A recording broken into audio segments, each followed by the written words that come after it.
This is Stefan Molyneux from Freedomain. I'm going to put forward some hypotheses in this presentation that may be shocking to you, but I will give the sources below and I will tell you why I am making these connections. This is the truth about the coronavirus.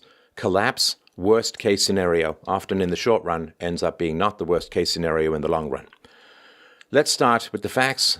This is as of February the 10th, 2020. Coronavirus cases confirmed, 40,655, and I will tell you shortly why we can't really trust these numbers.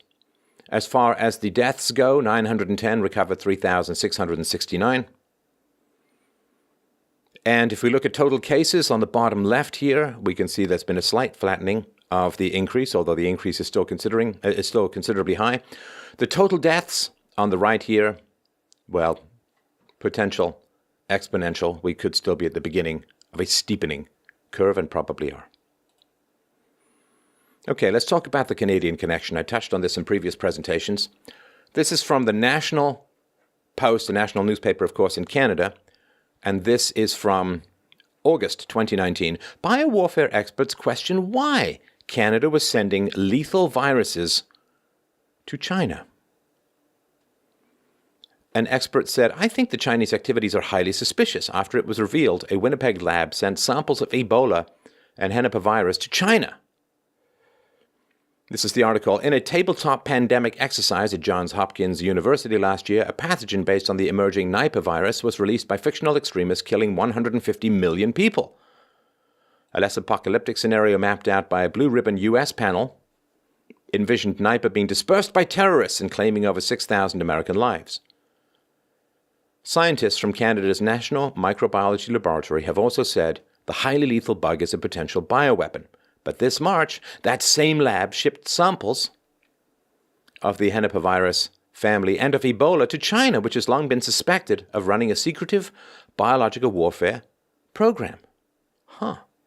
China strongly denies it makes germ weapons, and Canadian officials say the shipment was part of its efforts to support public health research worldwide. Sharing of such samples internationally is a relatively standard practice.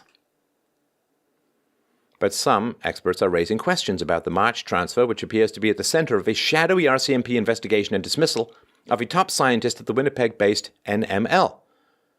I would say this Canadian, quote, contribution might likely be counterproductive, says Danny Sherman, a biological and chemical warfare expert at Israel's Bar-Ilan University.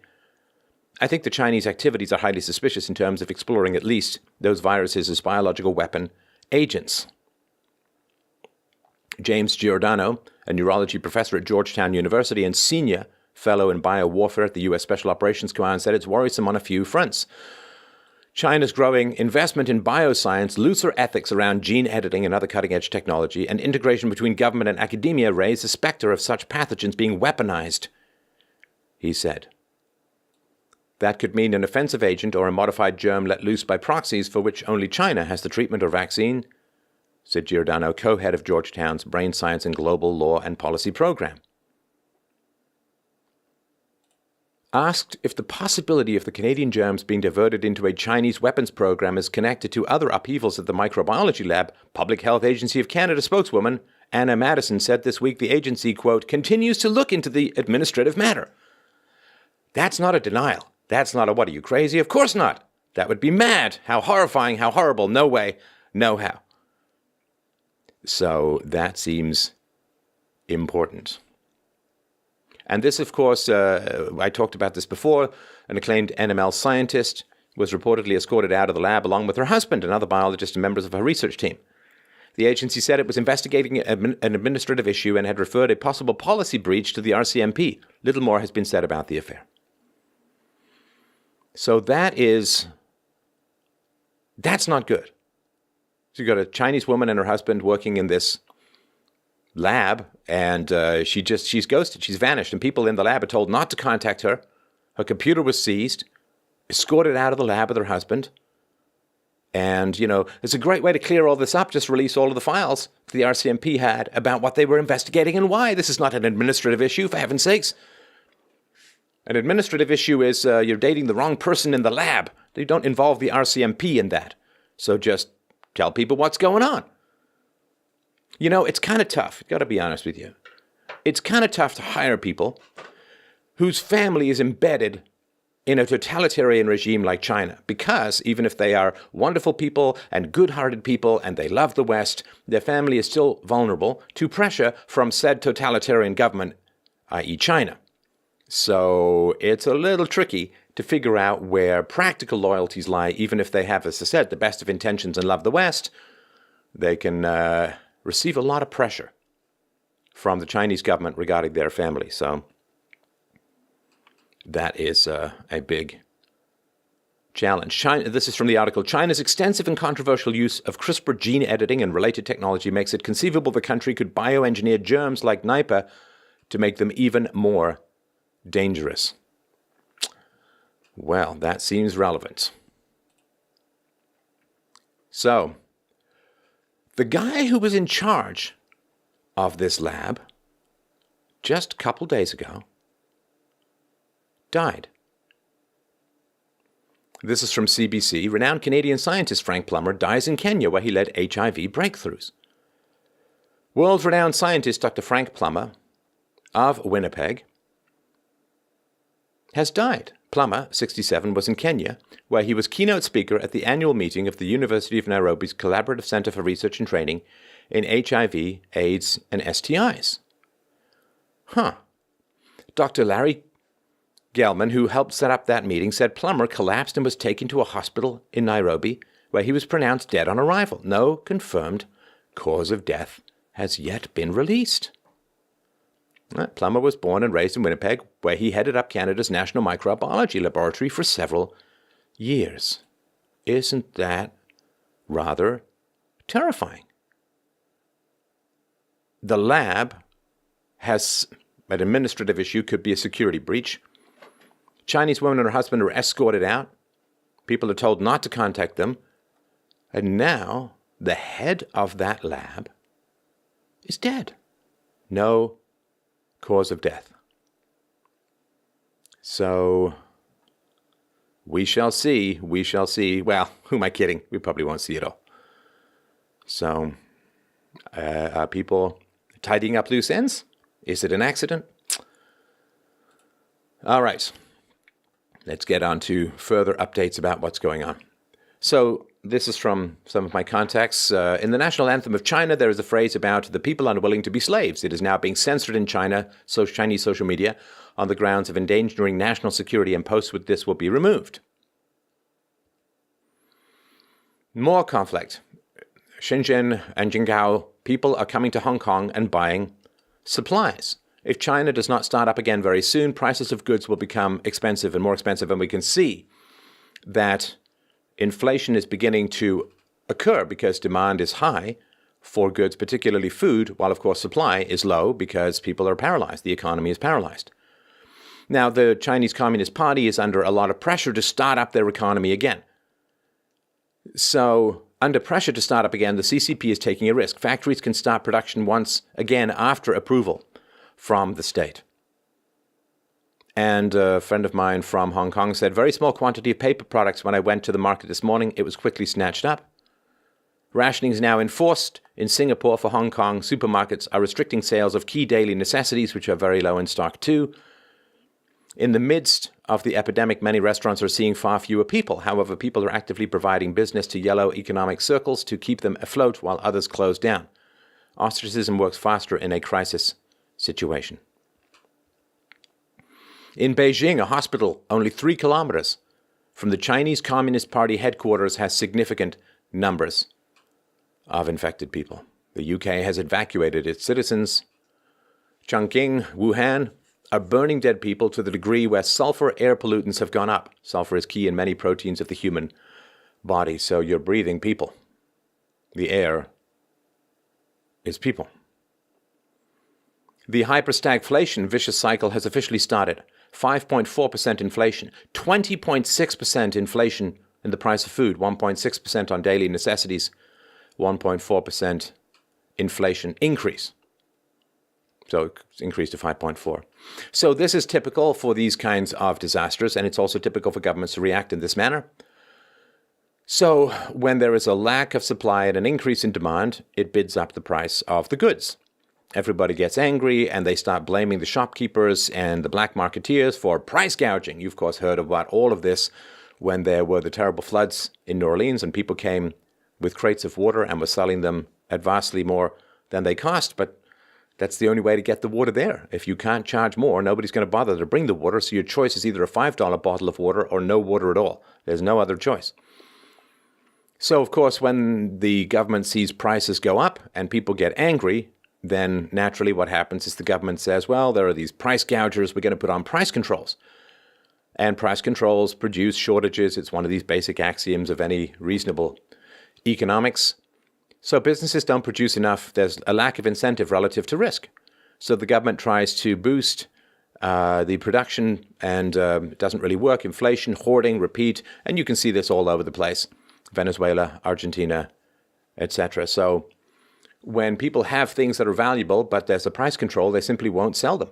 If you're sitting on a whole bunch of water and you're not allowed to charge more than you paid for it, then you simply won't you'll sit on the water. You won't distribute it. You won't go out there and sell it. And so then the government, of course, accuses you of hoarding, and then you get punished for that as well, and it just becomes this inevitable totalitarian spiral.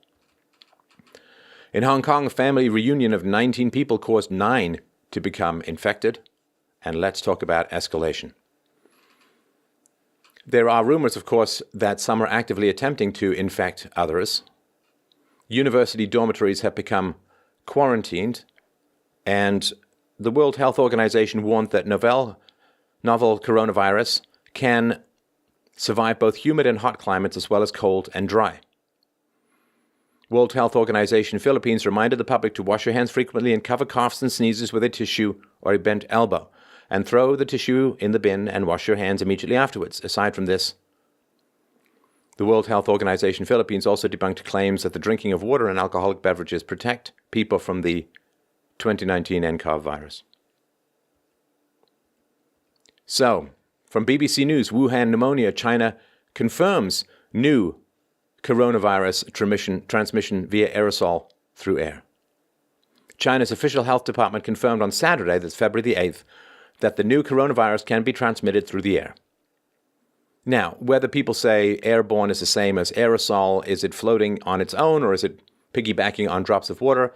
Here are the facts, at least what's affirmed now. Confirmed routes of the novel coronavirus now include aerosol transmission. Quote, aerosol transmission refers to the mixing of the virus with droplets in the air to form aerosols, which causes infection after inhalation. I talked about this some days ago. Hong Kong. The government continues to try and build medical facilities next to neighborhoods, causing greater protests that now cross political lines, creating common ground between previously pro-government and anti-government residents. The police have reacted violently. Unmarked cars have been driven into crowds. More people have been struck in the head, shot with less than lethal rounds. Journalists have been arrested, and the response from residents has escalated to throwing objects from above. The firebombing of police stations continues as police look to acquire new gear. Mass arrests of nearby residents opposing medical facilities and in memory of a protester who died after falling under uncertain circumstances. This is all occurring. I'm just taking this directly from the text. According to the Hong Kong Department of Health, current strategies cannot effectively prevent a citywide outbreak. Now, again, from a contact in Hong Kong, what I believe could have the most profound consequences is that China's first quarter and likely second quarter are facing losses. Factories have been forced to stop working and workers cannot get to where they work. Supply chains are being broken, contracts cannot be fulfilled. I mean, the whole modern economy. I mean, the economy that you see, like as a consumer, I mean, I know this from my experience in the business world, in the software field. There's a B2B economy that dwarfs the business-to-consumer economy. I mean, you go to the store, you go to the grocery store, and you see these lines of foods with sugar added that'll mostly kill you, but you don't see all of the supply chains and contracts and complexity that has a pineapple from South America end up in a grocery store in Nikina. I mean, it's just really complex, and this is all taking massive blows from this lack of production. And if a contract cannot be fulfilled, then there can be legal consequences, there can be punitive clauses, and how is that going to be negotiated or remediated? The People's Bank of China is, as usual, printing money to prop up this economy, and then you get hyper stagflation. So stagflation is when inflation is going up, but the economy is stagnant, and that usually is the result of the overprinting of money. Now, this is very, very important. For 99% of small, medium enterprises, 33% have less than 1 month cash reserves. 1 month cash reserves. In entrepreneurship, in small businesses, cash flow is king. It doesn't matter if you have a contract coming in next month if you've got to make payroll this month. There's this relentless metronome of bills. You got to pay for your internet. You got to pay for your phones. You got to pay your rent. You got to pay your employees. That's just boom, boom, boom. And if you don't have a lot of money in reserve, and when you're a small business, the way that you grow, I was competing out there with IBM and other big companies, and the way that you do it is you live lean and you take your excess profits and you plow them back into growing the company, particularly into research and development. Because when you're a small company, you can't compete with a big company on stability or reputation. You can only compete with a big company on charisma, on innovation, on nimbleness, on having just way better features than the big company. There's an old saying in business, nobody ever got fired for buying IBM. But if you buy from a smaller business, if that smaller business goes out of business and you're stuck with a big complex, say, computer system with nobody to support it, that's really bad. You can get fired for that. That's not going to happen with IBM. So businesses plow a lot of money back into research, development, innovation, and growth, and so they don't sit on a lot of cash. Some companies, bigger companies, do often.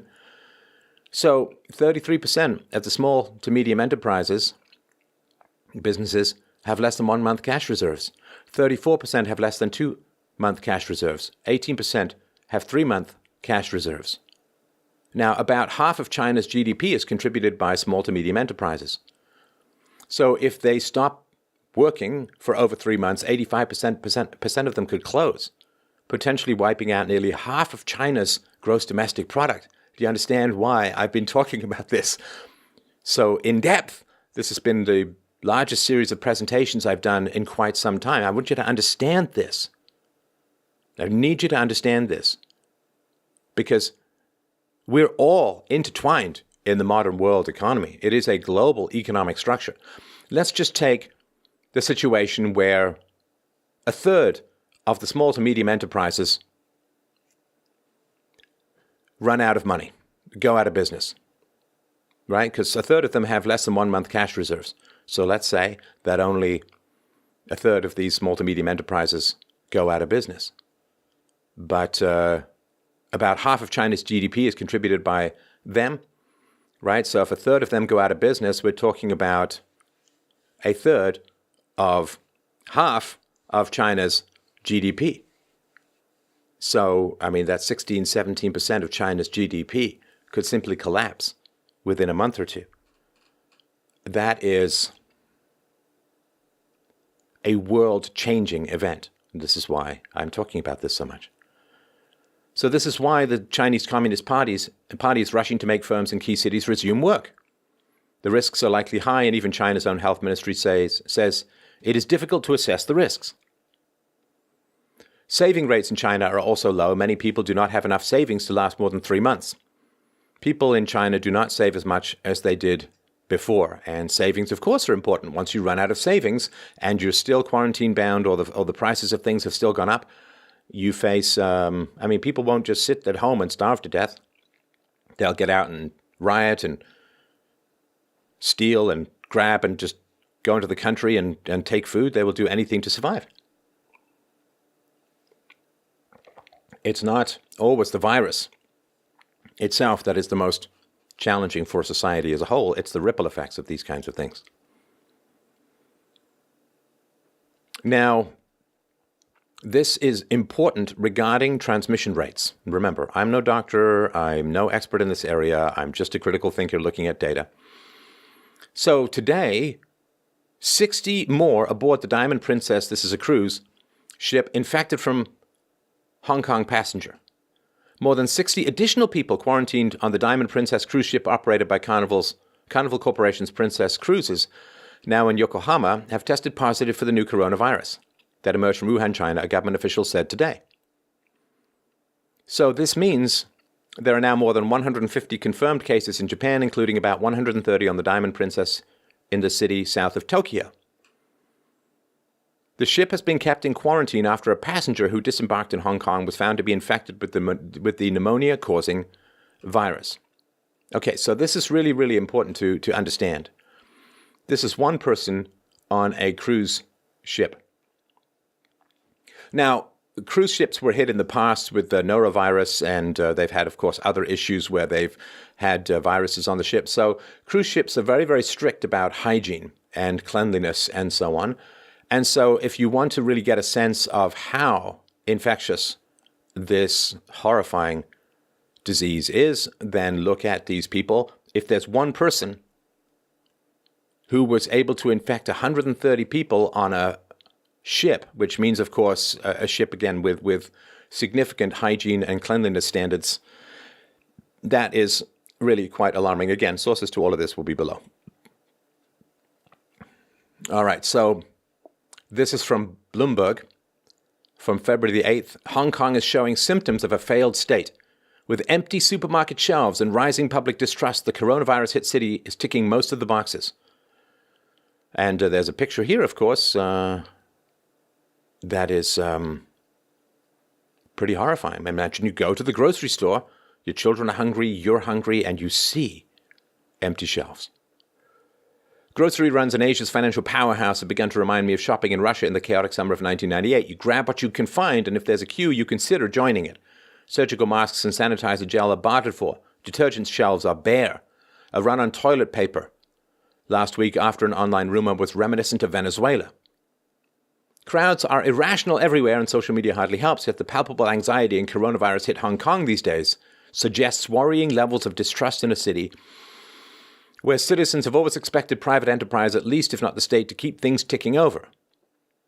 Both have failed miserably, preparing inadequately even after the SARS outbreak that killed almost 300 people in the city in 2003. A fragile state is usually defined by its inability to protect citizens, to provide basic services, and by questions over the legitimacy of its government. After an epidemic and months of poorly handled pro-democracy demonstrations, Hong Kong is ticking most of those boxes. And in a strained judicial system, and the prognosis for its future as a financial hub looks poor. So you can read this in more detail. I want to make sure I get to the most essential conclusions here. At the end of January 2020, the report is Starbucks and hot pot chain Haidilao closed mainland China stores in response to Wuhan coronavirus outbreak. Starbucks to close more than half of its outlets in mainland China expects outbreak to materially affect results. Haidilao is closing all its mainland hot pot restaurants through Friday while keeping its business as usual in Hong Kong. And these companies do not do this out of nowhere. This is a big effect on stock prices. This is where their money, like if the government fails, the government bureaucrats, the mandarins, the chieftains, they're all fine, relatively, right? I mean, they don't usually get fired for this kind of stuff. I mean, maybe they'll quit under certain amounts of pressure, but this is where people actually have their money on the line and they're willing to close these kinds of stores. The Department of Commerce states that most food staples in Hubei province, of which Wuhan is the capital, are still stable for about 10 to 15 days. So they could have less than 2 weeks, fewer than 2 weeks of food staples. And again, supply chain, and you know, if you're in the country and you are growing food, you don't want to drive it into the city. You want to hang on to it.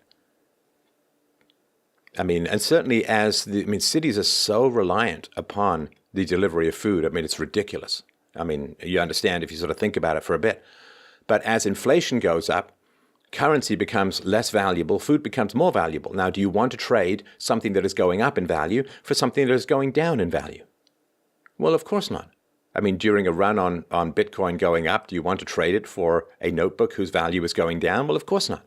So if you're sitting on food and the value of your currency is decreasing, the prices are going up, then you want to hang on to your food and not trade it for money? Well, of course, the basic trade between the city and the country is money for food. So the incentive for farmers to bring their food into the city is going down. That's not good for the people in the city. Taiwan's military is helping ramp up mask production to meet demand. So, from February the 8th, this is why I'm talking about big picture stuff here, the coronavirus threat to China's grand plans. China's plan to dominate the 21st century hangs in the balance as the deadly coronavirus outbreak spreads. Coronavirus is stress testing President Xi's industrial and economic vision for the future as factory supply chains and companies navigate the crisis. The outbreak is soaking up all of China's resources and attention. It reinforces an inward-looking China, says Sam Sachs, a fellow at the New America Foundation. Times' Charlie Campbell writes, every organ of the Chinese state has been harnessed to enforce an unprecedented quarantine on 50 million people across 15 cities. China's government has unleashed a 1 billion yuan, $142 million war chest to fight the outbreak amid a frenzy of construction work that, among other feats, erected a 1,000-bed hospital in just 10 days. The outbreak is upending China's industrial sectors. This will put a damper on China's access to foreign technology and slow the transition to high-value-added, high-technology manufacturing. Wuhan, the epicenter of the crisis, accounts for 4% of China's entire economy. It's a region key to the country's automotive industry and Made in China 2025 plan to dominate the technologies of the future. Even factories that are starting to reopen are dealing with labor shortages as travel continues to be restricted across China. Thousands of smaller Chinese factories may permanently shut down as a result of the outbreak. So you understand all of this, right? You've got workers who are being fired or laid off. Food supply is precarious. And inflation is increasing. This is a very, very bad situation. The panic around the coronavirus could push the Chinese Communist Party to exert even greater control over all parts of the country, including the high-tech private sector. And again, you can read more about this, but this is a very, very big deal. And it's not just about the virus. There is a great fight between states and regional governments within China for masks. Masks are being transported from one region to the other, with APCs and armed police escorts and the armed police escorts, and these shipments are being robbed midway by other armed local police. This is what I'm talking about. Social collapse. The fragmentation of the largest and most powerful totalitarian government the world has ever seen. Now, on the ridiculous front, the fight for what to name the virus and disease continues. The World Health Organization do not call the disease Wuhan pneumonia or China virus. But of course, they did have something called the Middle East Respiratory Syndrome. I'm pretty sure Kung Flu is off the table. And as I mentioned before, the former scientific director general has died. PLA soldiers, Chinese soldiers, are supposedly becoming infected too. For every sick person, up to 5 people are necessary. Barracks are ideal places for spreading diseases. No data will come out of it, but it is sufficiently well rumored, I believe, it is now worth announcing. Shenzhen is now in lockdown. Hong Kong prisons are essentially forcing prisoners to do more overtime for mask production. And my contact says, and again, this is what I'm hearing and what you can reason out, this could well destroy China. The CCP, Chinese Communist Party too, is clearly afraid to have the big meetings they like. This is a societal collapse scenario about to come. Whether this is true or not, we shall see, but it is very, very important to be alert and aware to what is happening. So, as people across China mourned the death of a whistleblower doctor in an almost unprecedented outpouring of grief and anger on Thursday, little did they know that another truth teller of the coronavirus outbreak was being silenced, according to friends and family. Chen Qishi, a citizen journalist who had been doing critical reporting from Wuhan, the central Chinese city at the epicenter of the outbreak, went missing on Thursday evening, just as hundreds of thousands of people in China began demanding freedom of speech online. This is an important thing to understand. Let me just have a brief aside here. People are willing to accept restrictions on their liberties as long as their security of existence is maintained. People will trade freedoms for money. They will trade liberties for stability. When the stability is threatened, then they demand their liberties to report on the destabilization and the events and occurrence of destabilization. And if further repression occurs, you hit a breaking point. So, Lai Wenliang, a 34-year-old ophthalmologist in Wuhan, died of the same virus he tried to warn others about early on in the outbreak. Rather than being listened to, he was punished by the police for spreading rumors and later contracted the virus from a patient. And there were some questions about how well he was treated, what kind of treatment he got near the end. And I'll let you read all of this. But Chen's friends posted a video message of Chen's mother on his Twitter page saying her son had disappeared. His close friends say Chen had left them his login details to the platform in case he was taken by the authorities. I'm here to beg everyone online, especially friends in Wuhan, to help find Kuixi to find out what's going on with him. So, this struck me as powerful and interesting. This is the mainstream media reporting on the Spanish flu, one of the greatest disease tragedies in human history. One case of Spanish influenza has been reported in Kamuki, Honolulu, while there are 13 cases in Honolulu hospitals, these latter being patients taken from 2 vessels arriving recently from the Orient and from the mainland. The health authorities claim there is no danger of a serious epidemic. Oh, the Spanish flu killed tens of millions of people. One of the reasons I responded to these stories, although with Ebola and other outbreaks, I was very skeptical of danger. The moment that the mainstream media tells you there's nothing to worry about, that's when you start stocking up on the food, my friends. Let's look at some of the videos that are going on here. The Chinese authorities are welding shut whole apartment buildings with residents inside. What if there's a fire? This is a tweet, says, videos of people being welded in, not a single video of them being cut back out or delivering food or water or meds afterwards. So here, you can see people, they are welding, see the spot welding there going on. They are welding apartment buildings shut with residents inside.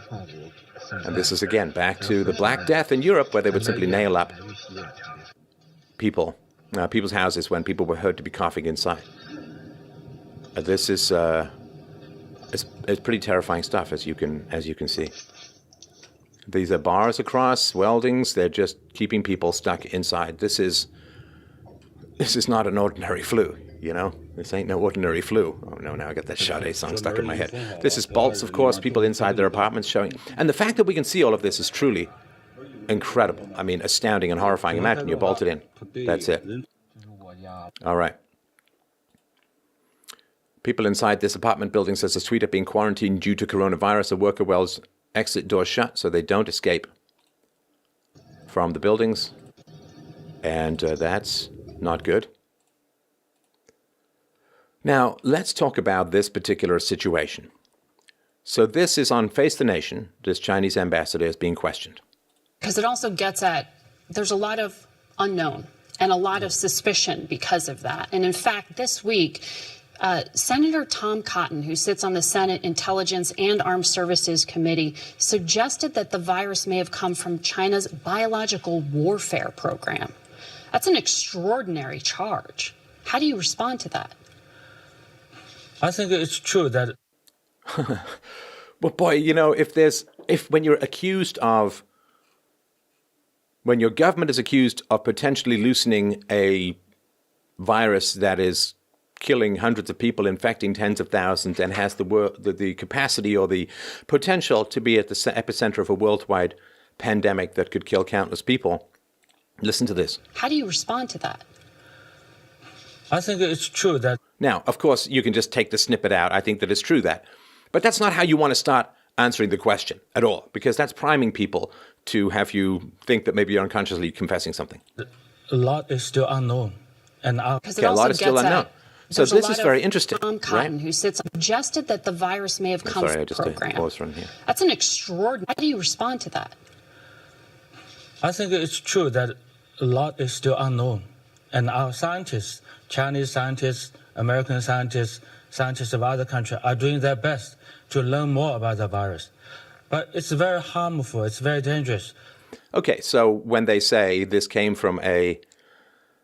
have come from a bioweapons lab, this could be a bioweapon, well, is it impossible to figure out that it's not? In other words, if you didn't have any weapons laboratories that were working on anything like this, any kind of coronavirus or anything like this, then you could find out pretty quickly that you did not release this from a bioweapons lab. Because, nobody's working on this stuff. Nobody's got any connection with this kind of stuff. So for sure it didn't come from, but they're not saying that. Now the question is, why wouldn't they just issue a blanket denial? Why wouldn't they just issue a blanket denial? Say, absolutely, we've investigated, we've confirmed, it's thoroughly true, there's no possibility, because they're facing social media. Now, if the government puts out a blanket denial that this came from a bioweapons lab, hey, I'm not saying it did or it didn't. I don't know, right? I don't know, but this is sort of puzzling this out, right? If the Chinese government says, no way it came from a bioweapons lab, then what they're doing is they're kind of taunting people who might have different information to start releasing their data.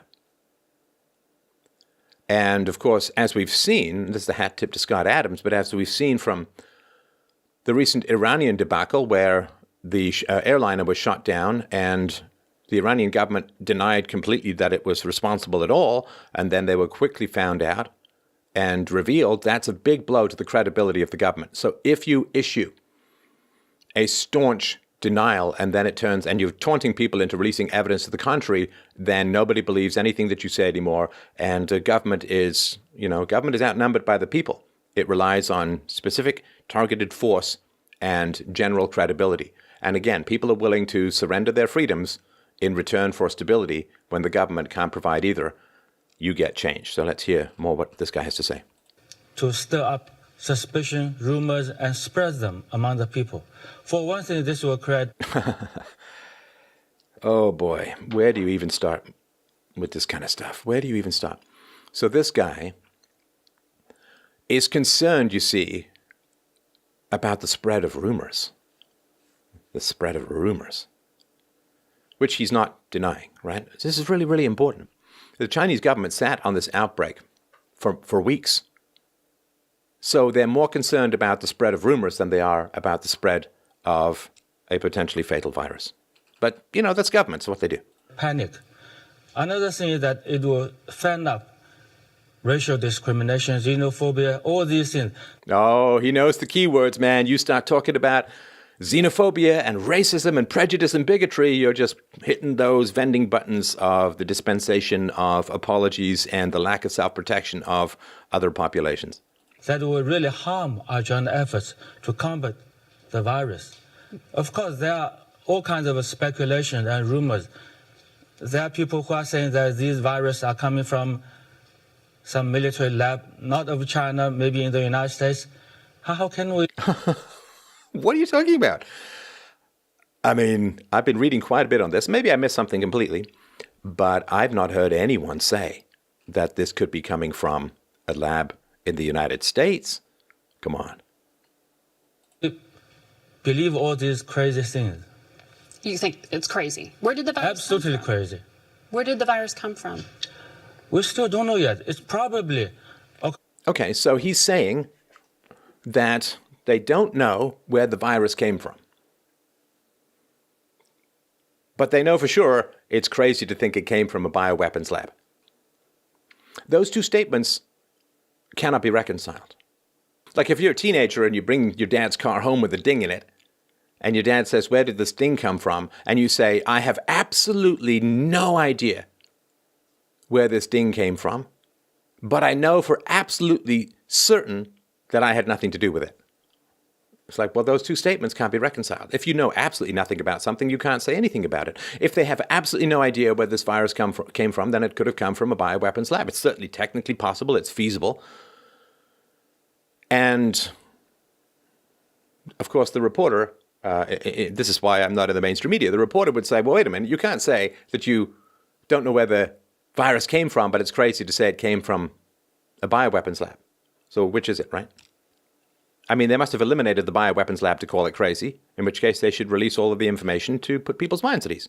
According to some initial outcome of the research. Yeah, he goes on to say that it's about animals and so on, right? Okay, so that's an important thing to look at. So why do I say that this has the potential to be a world-changing event? Because I know my history. I took an entire lengthy course in graduate school on medieval history, and I actually ended up... Thompson is a famous art collector in Canada, and I ended up being able to view his private collection of art, of which there were significant art and sculptures from the Black Death. So talking about the Black Death, which is the greatest disaster demographically that Europe had ever and has ever experienced, is a way of understanding just how these changes can come about through something as simple as a virus theorized to be transmitted on fleas on the backs of rats that were in shipments and ships going along the Silk Road to Europe. Now, the Black Death, of course, was a worldwide event. We're going to focus here on Europe and understanding that the Black Death was not a single event. It was a series of events. If you look at national and local epidemics, just England, had 30 years of plague between 1351 and 1485. And understanding the depopulation scenario, and I'm not talking about this with regards to novel coronavirus, I'm talking about this historically. Europe's population by 1430 may have been 50 to 75% lower than 1290 AD. That is an astonishing drop, 50 to 75% lower. Now, the effects of this, there are massive psychological and sociological effects, political effects of something like disease. If you look at the credibility of the church in Europe, the church has always taught, of course, that the wages of sin is death and that disease is a punishment from God and so on. And when you think, of course, of the Catholic priests going from deathbed to deathbed to deathbed to administer the last rites, the Catholic priests were actually spreading the disease and, of course, the priesthood, which had often taught that the wages of sin is death. The priesthood were cut down, perhaps the most of all, because of their exposure to disease. And of course, people became frightened of priests coming to their house because of the association with disease. There was no germ theory, you understand. There was no germ theory, which is why we know that smallpox blankets weren't used as a weapon of war against the natives, plus there's no evidence that they ever were. But there was no germ theory until the late 19th century. But there were associations. So when you had priests dropping like flies, the credibility of the church itself, can the church keep us safe? If the church teaches that plagues are a punishment from God, then what have I been doing wrong? What has the church been doing wrong that we're being punished in this manner? Now, the aristocrats had country estates and would often, of course, retreat from the city, which were centers of this Albert Camus plague-style outbreaks and spreads of the Black Death. They would go into the country, and the aristocrats often had a higher IQ than the general population. People who lived in the country were able to survive and be, if they had self-sustaining situations, and the people in the cities died a lot more, which was a huge problem. Because there was a massive reduction in the peasantry, the plague hit the young. In particular, it was actually known as the children's plague. It hit the young so hard. It hit men more than women for a variety of reasons. And so what happened was, of course, you have a lack of supply of labor. So whereas before the population had been increasing as a result of the immense improvements in agriculture that occurred after the Dark Ages, or as they're really should be properly known, the ages wherein England was destroyed largely by Muslim slave capturers. But you had massive improvements in crops. You had crop rotation, you had winter crops like turnips and so on. And what happened was you had this excess of food, which produced an excess of population, or an increase, shouldn't say an excess, an increase in population, and paved the way for cities to grow. If you don't have an excess of food production, you can't really have cities. And so when the Black Death hit, what happened was the laborers, the workers available to the aristocrats, that number plummeted.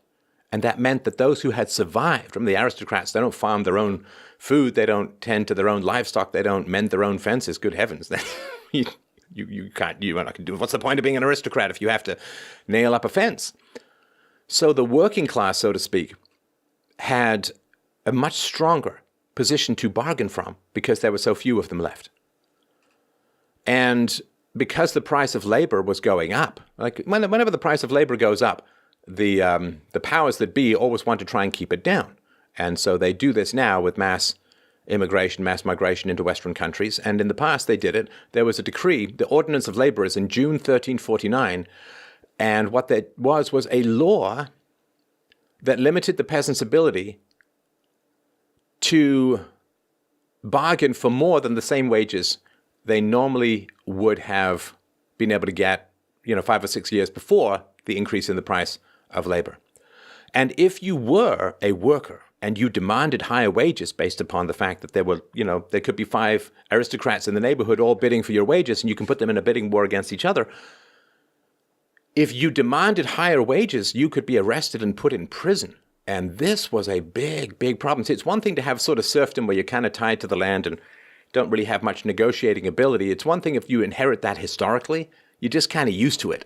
It's like that old saying about a fish, and you say, hey, what's the water temperature? And the fish says, what water? They don't even know. They're just swimming in it. It's just their environment.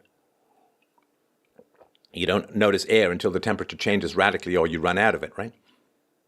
So when you have rather than a slow historical, you've been raised with it kind of enslavement, when you have a sudden enslavement, like a law being passed that doesn't allow you to bargain for wages and has you radically underpaid relative to the market value you have at the time, people get really, really angry. And they suddenly notice this sort of velvet fist of the state shaking over their futures and their families. And this, again, makes people pretty, pretty angry.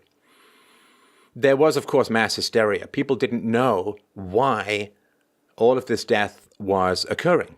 And there were physical attacks against government officials. Why aren't you protecting us? Why aren't you saving us? There were physical attacks against the church because, of course, people would get together and pray for salvation. But, of course, by getting together in a church, they would all be breathing in each other's viruses or disease, and this would actually cause it to get worse. So none of the old solutions, running to the government, running to the church, none of the old solutions were working. In fact, they were often making it worse. And the Catholic Church was, according to some reports, sworn to protect lepers and Jews. Now, of course, lepers with their highly visible physical dysfunctions and deformities and so on, they're believed to have spread the plague, so they were attacked. And in all of these kinds of hysteria, the Jews were attacked. They were believed to have poisoned the water and poisoned the air, and they were attacked. And that, of course, was catastrophic. And the Jews did have certain higher hygiene practices at the time, which did limit the disease spread to a small degree among the Jews. A lot of government officials, right? What do you do when you're a government official and the people are panicking? You go out, you make a speech, you go and talk to the people, you try and calm things down. And what happened? Well, a lot of government officials and political figures got infected. And what did they do? They went home and they died.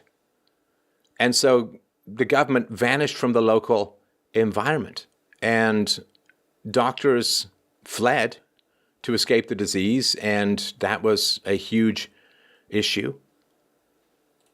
And so what happened was the moral legitimacy of the papacy and of the church as it stood. I mean, the Pope could bend rulers like Henry IV and John I from England, who could bend them to their will.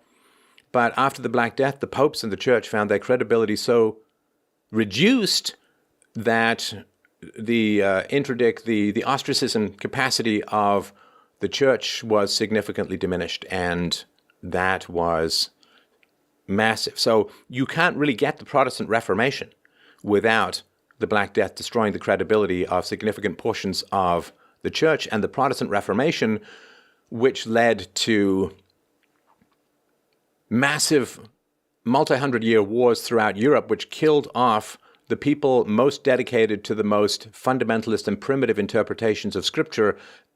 It is a low IQ thing to imagine that, well, you've read this thing, you're absolutely certain what it is and what's true, and you're willing to kill and die for it. That is not an intelligent response to the complexities of theology.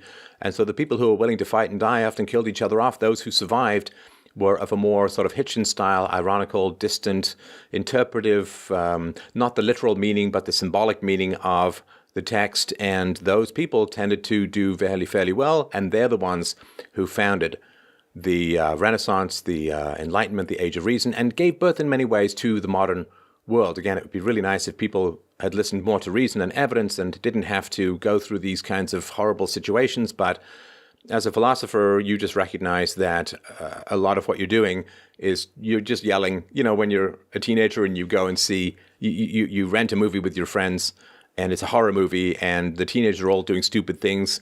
You go for help, I'll follow the bloody footprints. And you're screaming at the screen, stop doing these stupid things. Just get out, go for help, get out. And why don't we take off and nuke it from orbit? As Bill Paxton famously said in Aliens 2, right? And, screaming at people on a screen doing ridiculously self-destructive things, you recognize that you're not going to change what they do because it's a movie. And this is tragically the role of smart people these days, is just to yell at people to stop doing stupid things. Those people will continue to do those stupid things, and disaster will occur. So the fact that it killed off people in cities, it killed off peasants, it killed off more men than women, it killed off more poor over rich people, and we know that income is somewhat correlated to IQ, and the fact that it killed the young over the mature shaped the demographics of Europe almost permanently, and in many ways gave birth to the modern world. These are the kinds of good things, so to speak, that can come out of horrifying things. So what is the future of the Communist Party in China? When you believe that the government, while authoritarian and bossy and bullying and dictatorial, is providing and promoting the stability that allows you to provide for your family, then you are willing to self-censor. You are willing to surrender your liberties for the sake of security and prosperity. Because somehow you believe that the government is doing these things, suppressing people and ordering people around and telling you what you can do with your free speech and so on. You don't have free speech. People are willing to sort of accept that because they say, well, they're harsh, but their hearts and minds are in the right place. It's mean, it's tough, but, I'm doing well, I provide my family, have a job and all that. Now, when the true nature of the state gets revealed, the state is the opposite of the people. And this is what's so frustrating. I went to go and see the movie 1917 and talked about it on social media last night. It's not a great film. It's technically good, and the acting is very good, but it's just way too many war cliches, and this bottomless hatred for Germans continues in Hollywood.